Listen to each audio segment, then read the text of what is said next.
আসসালামু আলাইকুম, কেমন আছেন সবাই? রংধনু এগ্রো থেকে আমি মোহাম্মদ আবুল হাসান। নতুন আরেকটা ভিডিওতে আপনাদের স্বাগতম। আপনাদের গতকালকে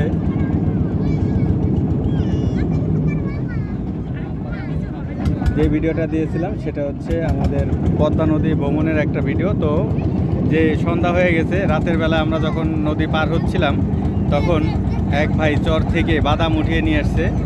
তো আপনারা যারা বাদাম দেখছেন, বাদাম গাছ কীভাবে হয়, হ্যাঁ, যারা না দেখছেন তাদের জন্য এই ভিডিওটা আপনাদের করতেছি। দেখেন এখানে একটা আটি বেঁধে, মানে গাছের পাতাগুলো কেটে তারপরে গোড়ায় যে বাদামগুলো আছে, এই বাদামগুলো তো বেশি ভালো হয় নাই, মানে কি খারাপগুলা ডুবে মোটামুটি হয়েছে, মানে দেশাল একেবারে, তাই না? মানে একটু কম ফলন মনে হচ্ছে, তারপরে বলতেছে ভাই বলতেছে যে না মোটামুটি ভালোই হয়েছে। এটা হচ্ছে দেশি বাদাম, অরিজিনাল বাদাম যেটা আপনারা দেখতে পাচ্ছেন, এই যে আটি বেঁধে নিয়ে আসছে। এটাকে এখন শুকাবে, শুকায়ে এই গাছের গোড়া থেকে, যে গাছের গোড়া দেখতে পাচ্ছেন, এই গাছের গোড়ার মধ্যে বাদাম থাকে। আর গাছের পাতাটা ছিল এখানে, অনেক বড় গাছ ছিল, গাছটা কেটে এই শুধু বাদামগুলো গোড়া সহ বাদাম নিয়ে আসছে।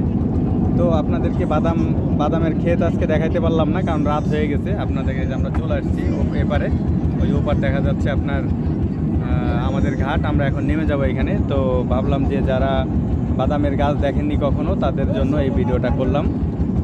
আপনারা জানাবেন কারা কারা এর আগে বাদামের গোড়া বা বাদাম দেখছেন, বাদামের গাছ দেখছেন। আর যারা না দেখছেন তারা কমেন্টস করে জানাবেন। ইনশাআল্লাহ আপনাদের অন্য কোনো সময় সুযোগ পেলে আমরা আপনাকে পুরা বাদামের যে চাষের প্রসেসিং সেটা জানাবো ইনশাআল্লাহ। সে যাবৎ ভালো থাকবেন।